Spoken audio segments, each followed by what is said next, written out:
ပါဗျာတောင်ကြီးကိုပြန်မိုးတယ်ချမ်းသာမှလည်းအေးစိတ်နေရပဲ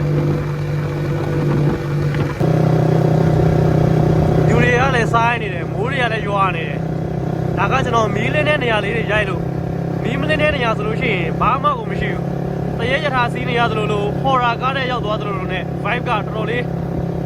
ကြောက်မှုတော့ကောင်းတယ်ပေါ့နော် horror vibe လေးရတယ်မဲဆောက်ကိုသွားရတဲ့လမ်း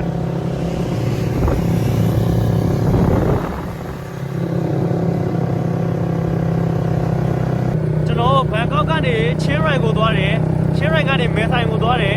မဲဆိုင်ကနေပြီးတော့ကျွန်တော်ချင်းမိုင်ကိုပြန်ဆင်းလာတယ်ပေါ့နော်နောက်လျှောက်ကျွန်တော်ဘာဂိမ်းမှမတွေ့ဘူးဒါပေမဲ့မဲဆောက်ရောက်တော့မှကျွန်တော်ဂိမ်း2ဂိမ်းဖြတ်ပြီးသွားပြီနောက်ထပ်2ဂိမ်းထပ်ဖြတ်ဖို့ကြံတယ်ပေါ့နော်အဲ့ပြီးရင်တော့ဂိမ်းတွေပြီးသွားပြီ